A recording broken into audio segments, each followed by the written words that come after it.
before that, we're going to be talking about some stuff, right, Dane? Yeah, we're going to be talking about a young man, a gentleman, if you no, not a gentleman, named Matt McGloin. That's a funny slip up. It's Pat McGloin. That's it. Pat McGloin. Pat McGloin. This guy.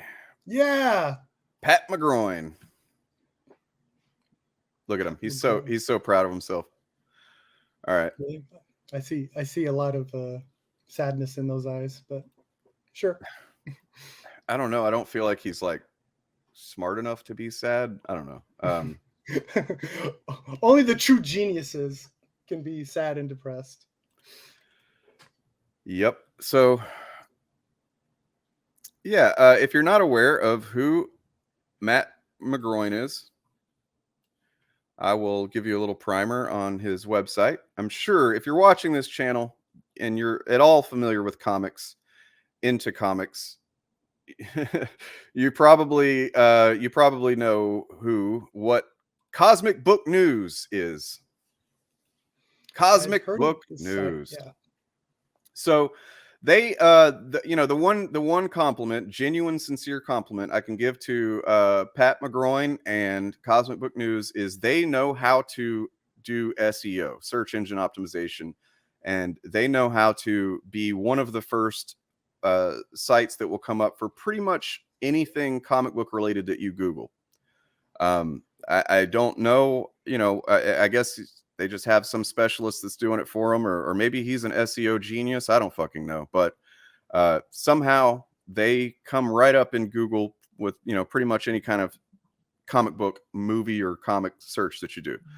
And it's, that's a problem. It's a problem with, it's kind of part of a larger problem with how the algorithms function and how, the internet and social media, as far as like the worst shit getting seen the most and first.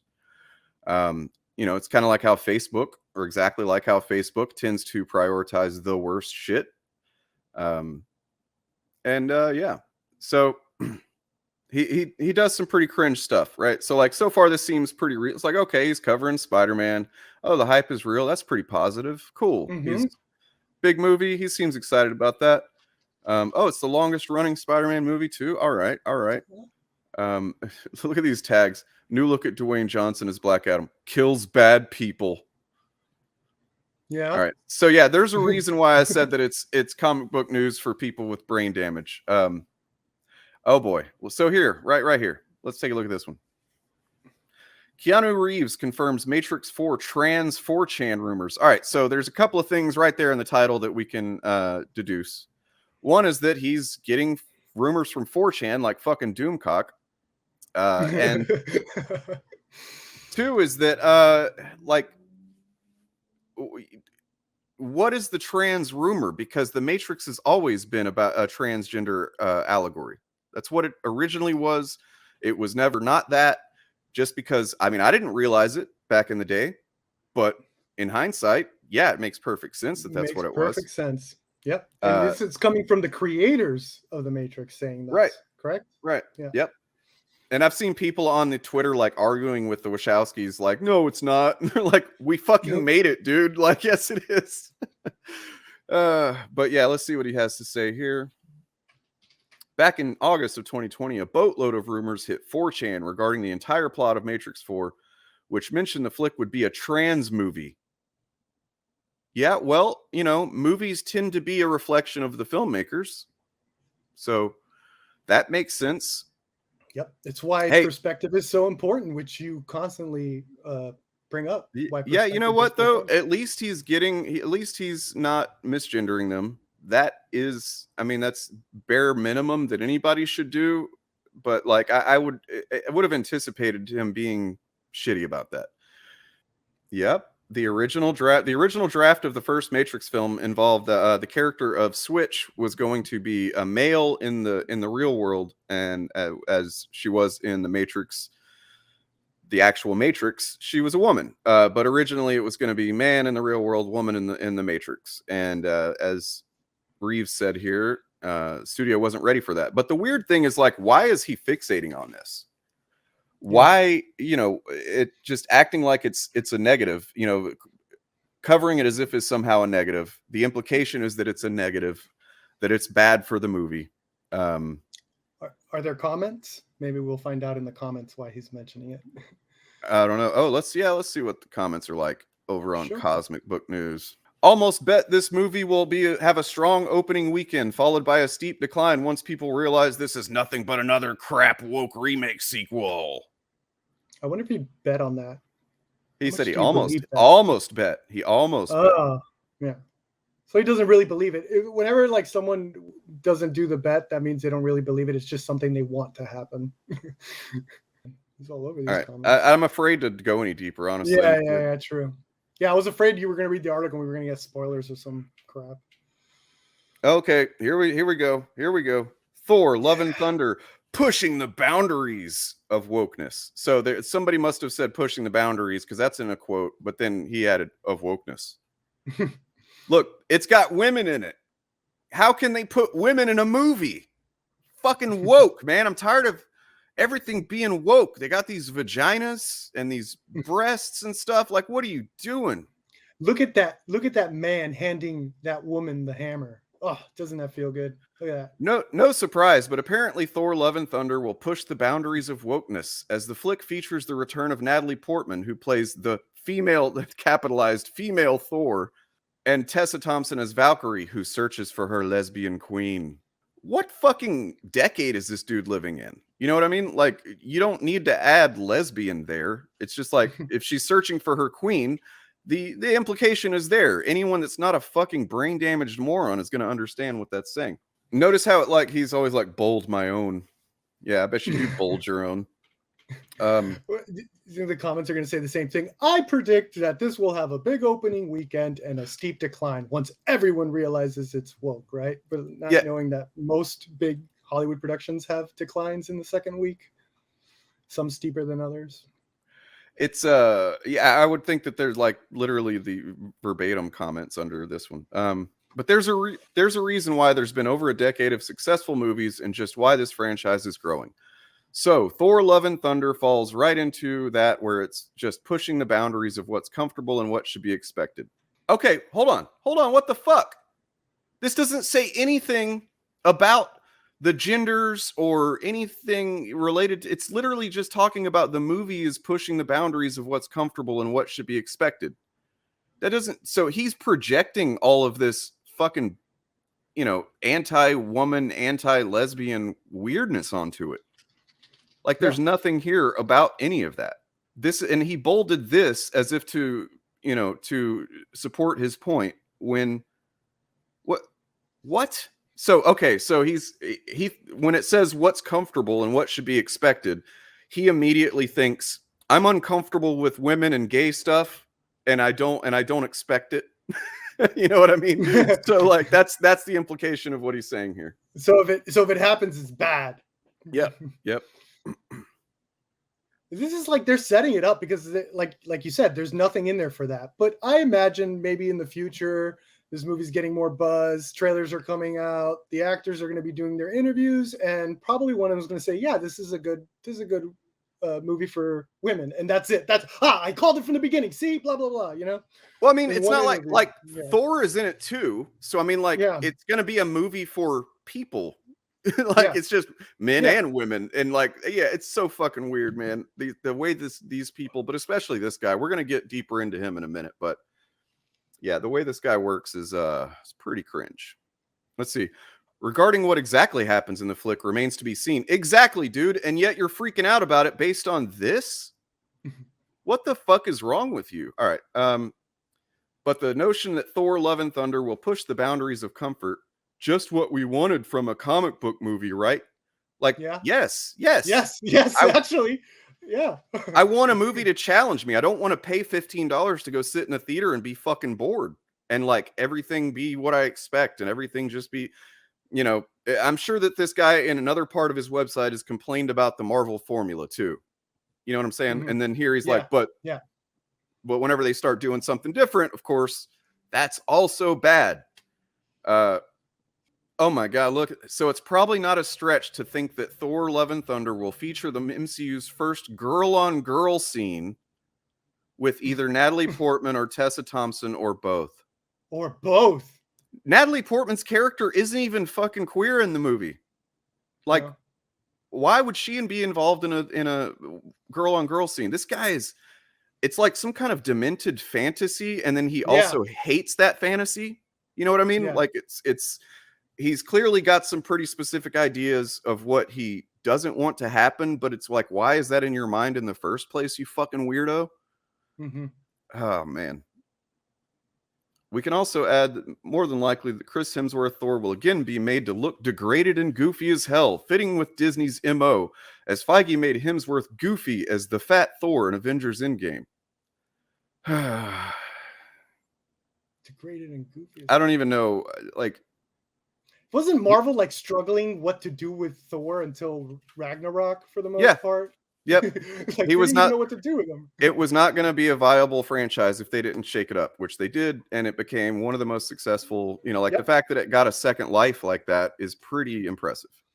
And what they did with Thor in Endgame, you know, I mean, there's maybe some criticism, you know, like from people who think that it was kind of fat phobia and it was kind of like making fun of him for being fat. But I'm fat and I didn't think so. I valued the storyline of what they were doing more than giving a shit about it being, you know, oh, he's fat and they're making fun of him about it. Yeah, and you know what? And they ended it strong because they didn't do like that thing, which I thought they could do. Any other movie probably would have done the whole day. The minute like he's gonna fight Thanos, he does the lightning thing and he gets all buff again, right? They didn't do that. They kept the weight on the whole time. He was an awesome warrior with the weight, right? Like he still kicked ass in the end battle. So. Yep. Yeah, I mean, which goes to show that fat people can kick ass too. Yeah. So for more on how Feige's destroying the Avengers characters, it's a shame Feige and company are going to push the boundaries, which he's implying he's the one that's putting all this weird projection into that phrase. It's all him. Yeah.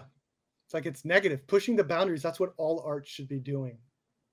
And then, you know, and then he just saves this for last. And this is fucking awesome. Christian Bale is playing Gore the God Butcher. That's so fucking awesome. Dude, like, I had no idea that wow, that's awesome. That is awesome. Holy shit, I'm just hearing about that now. Yeah. Do you know about Gore the God Butcher? I have no idea. Christian Bale's the bad guy in the next Thor movie. So well, we don't have time to explore Gore right now, but we will at some point. But he's like really fucking awesome Thor villain, one of the greats. Sweet. And he's more recent villain too. Taika coming back, like who isn't hyped for the next Thor movie? Come on, get out of here. This will sound antagonistic, and I don't intend it to be, but do you think there's a circumstance where gender or race swapping a character is a bad idea? Sometimes it seems exploitative to grab headlines. Maybe. I don't know. It depends. I mean, I've talked about this before. It's like it you know, the corporations do make decisions because they want money, and film corporations or media corporations make decisions because they want more people to consume that media. If you're leaving a group of people out of the consideration, you're leaving money on the table. All right. Now, the creators that involved, not the executives or the corporate fucks, but the creators involved legitimately seem to care about what they're doing, and they will write characters, nuanced queer characters, black characters, whatever characters, because representation is important, whether you think so or not. You know, the JW, by the way, I'm assuming you're a white dude. Let me know if I'm wrong, but you know, this is the type of perspective that typically comes along with being a white male, because you don't see outside of being a white male. So it's like anything that's different than you is somehow, you know, I'm not saying you're racist or bigoted or anything like that, but I mean, there is a bias that you need to get in check here, because other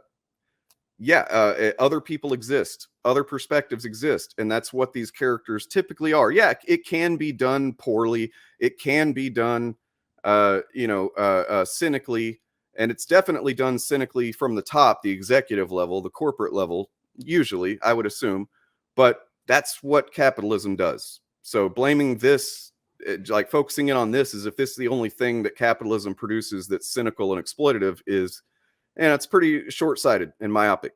However, the media itself, the way it's typically written, produced, and so on, is usually done like if they get a queer writer or a black writer or whatever, it's because that person has a perspective that they are going to write into this story or the characters.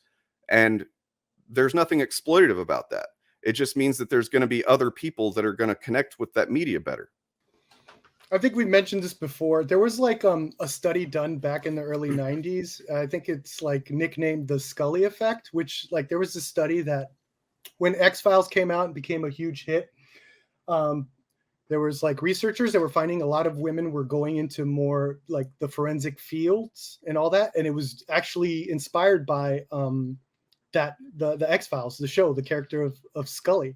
So it's like some people don't even know they have the opportunity or don't even think that the option is available, right? To have that sort of that different perspective. And so like that's why I think representation does matter. It's like you might not even know it's happening. It's like almost like a subliminal thing of like, yeah, I can do that. I can be a forensic analysis if I want to. And so that's why at least I think representation is important. And so do the people that say, you know, like this is part of the quote unquote white genocide or all this and all that, that they're technically making the argument that representation does matter as well. If they're mad that every time a bad guy is white or British. Well, I mean, look, let's look at it from this point of view. Why is a movie that just features white characters or men as the leading characters, why is that not exploitative? Why you don't feel like you're being exploited? Yep. You're being just as exploited from the executives and the corporations on that level as anybody else in the marketing. It's just that because that's your perspective and you've lived in it and you don't think outside of it very much, if at all, then you don't realize it. So to you, it's just the norm, right? Yeah. Take a step outside of yourself every once in a while. Seriously, take a step, you know, just try to close your eyes and imagine what it's like to not be, you know, whatever, a white dude, white person, and imagine what it's like for other people. Like, is it exploitative? I mean, capitalism's exploitative. You know, everything's exploitative. So, yeah, just drop it. It's a dumb argument. Let's look at Matt McGloin's bio, and he wrote this himself on IMDb.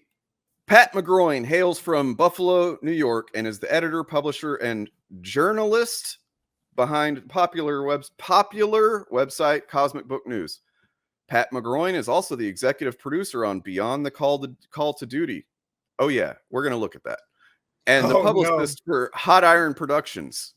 Prior to Guardians of the Galaxy movie. Okay, here's where it gets fucking stupid as hell. This is how when I first learned about this guy and I was digging into him, I'm like, are you kidding me? He actually got into a Twitter spat with James Gunn. Because for one thing, he started his website, as he likes to point out all the time. He started his website because he felt like Nova in the comics was not getting proper due. And I am a huge fucking Nova fan. The Richard Rider Nova Prime post Annihilation and Annihilation Conquest. That version of Nova is fucking awesome. I have the #1 signed by Addy Granoff. It's graded. Actually, it's up there. You can kind of see it right there.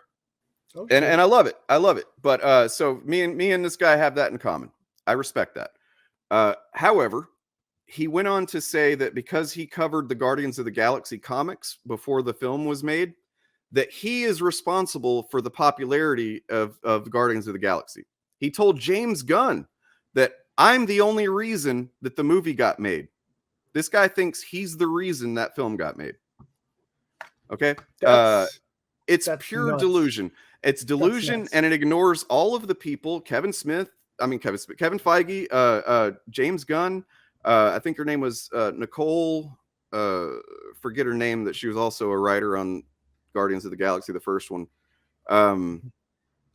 And then all Abnett and Lanning and the people that worked on the Guardians comic, years before the movie was even considered, which was the comic was popular when it came out because it was good. I was buying it and I wasn't reading Cosmic Book News. This dude is purely fucking delusional and egomaniacal. Like he's just thinks way too highly of himself. And we're going to look at his talents here in a second. Yeah, Dick Ryder. That's right. Why is he even on IMDb? Because he's a producer and an actor. We'll see that in a second. You need to respect this man, Tristan. You got to respect him. Dan, right. I am so glad you did your homework. This sounds like a lot of fun. His first experience with acting and the movie business was in 2011 on Ombis, Alien Invasion. We're going to look at that too. Serving as an extra in a zombie alien attack scene. From there, Pat McGloin would take his talents to Beyond the Call of Duty movie. Also as an extra. Yes, he wrote this. He thinks he's talking himself up here. And he's like, dude, being an extra is not a talent. It doesn't even prove anything except that you can like write your name on a list and answer a phone call. Am I right, Perp? Am I right? I mean, does it take anything really to be an extra except you're just there? especially on movies like this. Like they probably were begging people like on Craigslist and shit like that to come in for that. Friend of a friend phoning a friend. Hey, bring that roommate. All right, so let's check out. Let me see what we got here. Oh my God. I want to see that zombie alien invasion.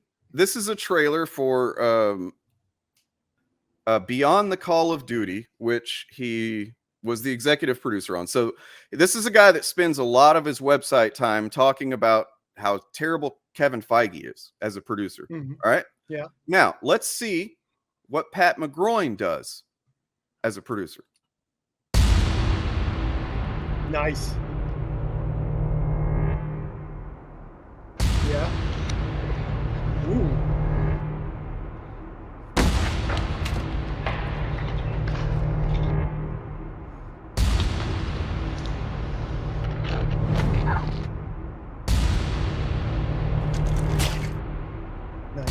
Now that we have a minute, can somebody please tell me what the hell those things were?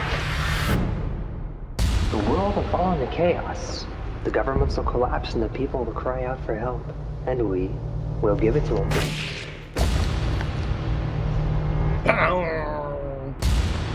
Needs one more of those. Hell yeah.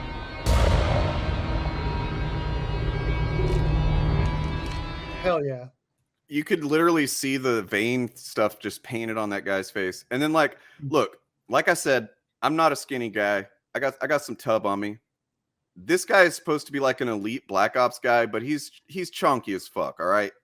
And like he's just chunky. I'm not buying it. The one thing I'll give it is that it looks just based on the clips they've chosen, which of course, as everybody knows, can be, you can cherry pick the best shots from a movie to make a decent trailer. The cinematography looks okay. It looks like it's shot well for a very, very cheap movie. Sure. But it also looks like, for one thing, they're totally ripping off Call of Duty. This is not an official Call of Duty thing, but you notice how many times in the title, Beyond the Call to Duty, and then it keeps saying Call and Duty in the text and stuff like that. Plus, they're military guys fighting zombies. So it's pretty obvious where they got the ideas from this for this movie. Jesus Christ. Hey guys, I think we got bodies over here. We got bodies. Got bodies. Contact! Right!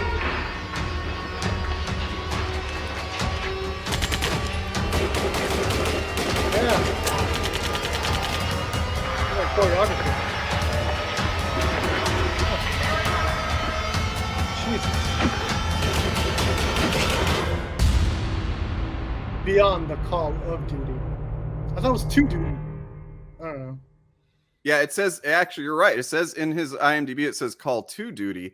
Yeah. But on here, it says Call of Duty. So I wonder if that was an intentional thing in the trailer to try and get away with it. You know what I mean? Like, yeah, I predicted 80% of people walking around in the woods. My camera's stuck on a derp face. It's a very entertained face. You seem to enjoy what you're saying. But yeah, it looks like they're going to be walking around for a long time, just like pointing their guns at things. They get into a warehouse, find the zombies. Standard shooting happens. I didn't see anything special about the choreography. If those are your money shots, oof. That's the best that he could show us there. Yeah, it looks like a dollar movie found at Big Lot. I mean, I don't even know if you would find that at a gas station, to be honest. Like, his shock that this trailer didn't open with "In a World." No, but it did have the Inception bongs. Yeah, like 80 times. It just kept happening. And it's just like it would cut to a shot of them walking somewhere else, like in a formation, like ready to shoot, but no action. Is weird. No money shots. Give me a silhouette. You also gotta here's some advice, future filmmakers. A lot of the times you feel the need to shoot within eye level, right? So I saw a lot of shots there where it's just like the camera's perfectly aligned to the eye level of the actors, right? You got to mix it up. You got to go high angles, low angles, bird's eye view, like all this stuff to really give a scope to it. But if everything is like, you know, you're shooting on your cell phone, looks like I'm just shooting what's in front of me. I definitely saw zombies. Was that the one with the aliens? Was it supposed to be alien? Did the aliens make the zombies? Is one of those? We're aliens. We make zombies. Army people fight them. All right. Now, does everybody remember the... God damn it. What is going on with my camera today, man? Fucking bullshit tech days. What's happening? There it is. There I am. You showed that trailer and it all went to shit, dude. You're Yeah. like, no, I'm not helping this guy. Camera out. was like, I can't do this anymore. I I quit. ain't helping. I'm not helping this kid out. Thank you, Casey McKenna. Appreciate that. You know, make sure you're subscribed if you're not already. I hate to have to do the self-pimping, but yeah, please subscribe and hit the bell to get notified for live streams and for videos. All right, so you guys remember the 2014 ALS Ice Bucket Challenge? Yes. Everybody remember that? Yeah. Now, what, you know how you were supposed to, like, you do the Ice Bucket Challenge and then you challenge someone else to do it? Remember that? Yep. Now, what if you did that, but at the same time you challenged someone, but then you also used it to push your fucking weird vendetta / agenda against a creator? Now that would be Sounds like kind of a winner. shitty, right? Like that would be, you know, you're doing this for charity. You're supposed to be doing it for. Never mind. I think that the fact that I remember that something like a lot of the money didn't end up actually going to where it was supposed to go to, but that's neither here nor there. But like, imagine using a charity thing like that and then also pushing your weird fucking agenda in your video. Now, what kind of piece of shit would do that? Well, Pat McGloin. This is Pat McGloin answering Mike Reprimand's call for the ALS Ice Bucket Challenge. I'm going to nominate my sons, Matthew and Braden, Bucketman Jim Reprimand, and in honor of the original Buckethead, Richard Ryder Nova, I'm calling out Marvelous Tom Brevoort to dump some cold water on his head to wake him up to the fact that Nova and Menace's Garbage of the Galaxy should not be around. And I'm donating $50 to the ALS fund. I don't think anyone's Brevoort watched the does whole this, video. I'll donate another $50. How about that? Here we go.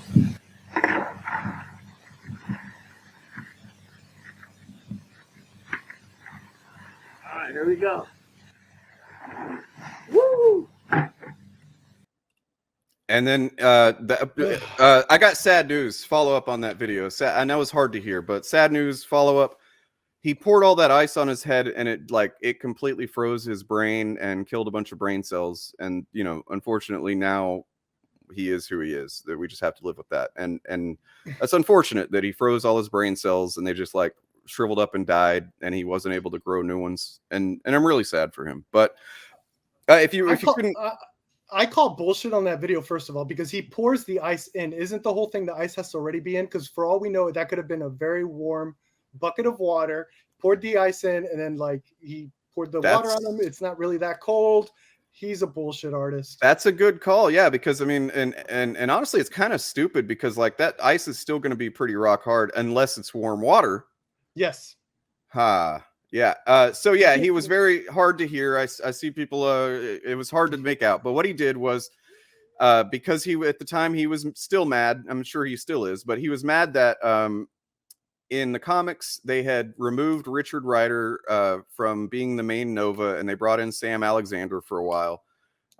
And he just had this vendetta against Tom Brevoort, who was, the editor-in-chief at the time. And he challenged Tom Brevoort to do the Ice Bucket Challenge, which is fine. Okay, you want to challenge him, even though you hate the guy, fine. But then he's like, but I also want you to wake up to the fact that Richard Rider, the real Nova, deserves to be back in the comics and blah. It's like, dude, save your weird fucking vendetta for something that's not a charity challenge. He was using the same mic that they use for Call of Duty. Yeah. Yeah, he was like, I don't even know what was going on there, but that was the worst audio. I listened to it before and I didn't have headphones on, and I was like, that's okay. But with headphones on, it's like, Jesus Christ. I was gonna look at some of his tweets. And that my friend, good guy over on Twitter, who is just basically doing what I do, but he does it on Twitter. And I actually get a lot of content or ideas for content from this guy. What were you going to say, Pert? Yeah, I was going to ask a question. Normally when I'm seeing videos from like the Quartering or Yellow Flash or, the usual suspects, they usually, when they're talking about the news, they have like a website open where they're getting their news. Is this most of them are probably going to be this website that we're talking about? It's this one. And Bounding into Comics and Bleeding Fool. Those are and also We Got This Covered. And then I think maybe Inside the Magic does it to an extent, but yeah, this one and Bounding into Comics especially are the ones that basically they are Comicsgate and Fandom Menace adjacent. Like it's all part of their chud human centipede.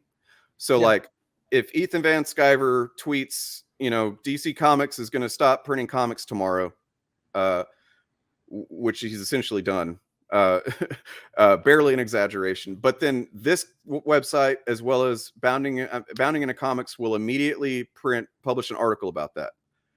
And then those guys and all the other guys, the lower rung chuds on the totem pole, will then use those websites as like, look, here it is, proof right here. It's in this website. You know what I mean? Like, and it's almost like they only exist to amplify that shit. And then, of course, they'll write some nonsense too, just on their own, on their own volition, which the chuds on YouTube will then use as, like, oh, this is our launch pad to talk about this in a video. And look, here's the website. It looks legit. This website said it, so it's real. The wokeness is killing everything. And that's how they've perpetuated this shit for years now. Now on Twitter, feedback loop. On Twitter, we got a Disney chill. Never sus a bunch of numbers. I don't know. He's a good guy. He does a lot of great work. So he's thankfully put together this thread of some of Matt's worst movie review takes. There's that. We just read that. Woke Hawkeye, huge fail on Disney Plus.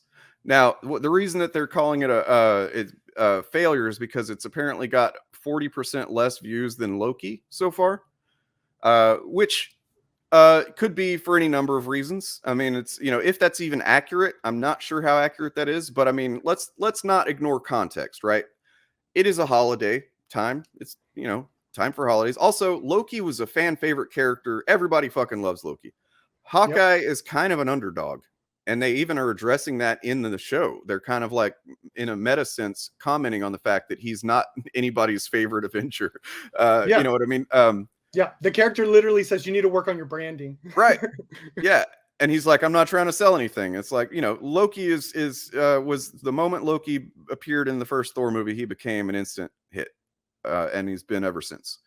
Now, and then there's also, it's holiday time. Also, all kinds of contributing factors, but wokeness is not one of them, because if it was, then why is he comparing it to Loki? Because guess what? He talked about Loki. He covered Loki, and guess what he called it? He called it Wokey. So follow the fucking logic here.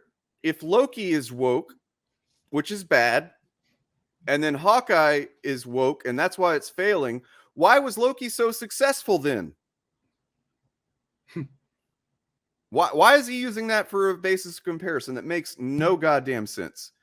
It's like just whatever, I don't know if it's dishonesty. Once again, we're back to this dishonesty or stupid.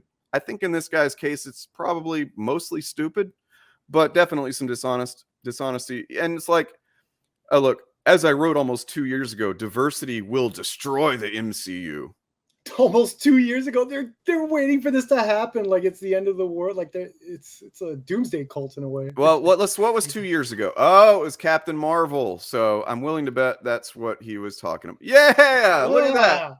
I hadn't even looked at this. That was just a wild guess. Up in center. Bleeding Cool they're factually reliable in a lot of cases, but there is a lot of editorial stuff mixed in there that you just need to be mindful of what a editorial commentary is compared to just facts that are being reported. Now, be sure, though, that you're reading Bleeding Cool and not Bleeding Fool, because Bleeding Fool is an absolute garbage fire of right-wing propaganda. All right, so if Loki was wokey and it did well, then why is Hawkeye failing, apparently, if we're giving benefit of the doubt that's even true, that it's doing 40% worse? Why is the wokeness the thing that's the problem? If the wokeness didn't affect Loki, can anybody explain this to me? Anybody? Perp? I can't. I tried doing this with Star Wars when everyone said that Solo bombed because of The Last Jedi, but then the Star Wars after that didn't bomb. So it's like, I don't know. I guess Solo bombed because it starred a cis white male. If we're gonna be throwing shit out in the ether about why this, I'm just gonna go with that. It has the same. Okay, here's where he gets really, really stupid. He claims he watched the first couple of episodes and then immediately proves he lied with his terrible, horrible, deliberate or ignorance. Also, yeah. So this is something I've been talked about it last week, but like he's complaining that we don't see, how did she get so good at everything? How did Kate Bishop get so talented and skilled? I did watch the first couple episodes and didn't think too highly of them. I just can't see Kate Bishop as a replacement for Clint Barton, who has basically been trained to be an assassin, while Bishop received little to no training. IMO? No, it's not in your fucking opinion, you goddamn goon. It literally shows her receiving plenty of training. It shows her all her fucking trophies. Just because you can't accept that a woman can be good at things doesn't mean that it didn't show it. Yeah. And then, okay, sure. The beginning montage. She asked for a bow and arrow when she was 8 years old. Like, what do you think? The beginning montage showed Kate being trained by who? Why does it matter? We don't know who trained Clint Barton. We don't. Who trained Clint Barton? We don't know. And I've said this last week. If you can't apply a standard to both a woman and a man and it be an even standard, you are a misogynist. Period. We were told she was, and then quite laughably, we were shown her climbing buildings and fencing. Really? Really? A woman fencing? Really? Like, what the fuck, dude? Yeah, what's his really? I don't understand the really. He's complaining that they didn't show it, but then he said they did show it. But really? Does he think that women can't fence? Because they do. A lot of them do. Yeah, like, Madonna fenced James Bond in Die Another Day. Madonna fenced James Bond. Oh man, just fucking absurd nonsense. But it didn't come off as organic and didn't sell me at all on Kate Bishop in quotes. That's her name. You don't need to put it in quotes. You fucking idiot. And she did. She's the best. Like her acting is amazing. Like she's killing it. Great. Like she's gonna make her a star. And then he sums it up with, "It's just more woke content, just like the comics, to promote Hollywood's BS agenda. And guess what? Once again, it's a huge fail." And then he starts going into investor reports and stuff. And yeah, it's just, if they're digging into that kind of stuff, that they're desperate. Yeah, I mean, what's interesting is he just said he doesn't like the comics. So why does he care about any of this? It's almost like he's only pushing an agenda and clickbait. In a weird way, I kind of wish some of that is true. In terms of Disney needs more shows. I want more content on Disney Plus. So if they can't get people there, hopefully they're creating more stuff to try to get more people there. So, all right, you guys reading that? The obvious choice was Bucky. Dude, Bucky's going through some shit right now. I don't think he could hold the Well, I mean, plus responsibility of if he knew anything about the comics, he would know that Bucky did replace Cap for a short time in the comics after Captain America was assassinated, but Bucky wasn't comfortable being Cap and was very glad when Cap came back because basically he lived as an assassin for a long time and he knows that's not the best person to be Captain America. That's why Sam is the better choice character-wise. Because Bucky was a literal assassin, brainwashed assassin. He's got all kinds of fucking trauma and shit like that. He's just not the right character to be Captain America, and he even knew it in the comics. So there's a great scene, I think, in Civil War where Falcon, the minute he gets into the room, he asks, what's that dude's name? Iron, the other Iron Man. What's that guy? War Machine, sorry. He asked War Machine, hey, how you doing? You know, like he cares about people, right? Like everyone else was like, okay, what are we going to do about Tony Stark? Or what are we going to do about like the other team or whatever? How are we going to fight them? And here comes Falcon. He's like, hey man, are you doing okay? Like he generally cares about other people. And they show that even in Winter Soldier, where he's like helping out other people with trauma, other soldiers with trauma. I think he was a fantastic pick for Captain America. It makes sense. Black Widow killed off and replaced, and her character is made fun of in her own movie.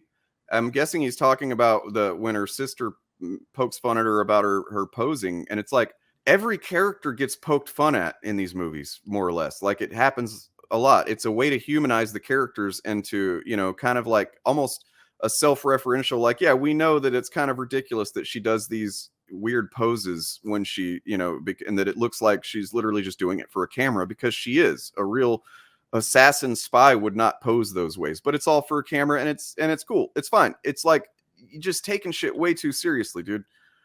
Yeah. Hulk became goofy smart Hulk, unable to transform to Hulk and She-Hulk, essentially replaced by a female character.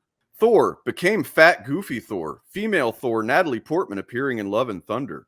Captain Marvel, male hater movie and actress, replaces classic characters in comics with woke PC characters, retcons MCU.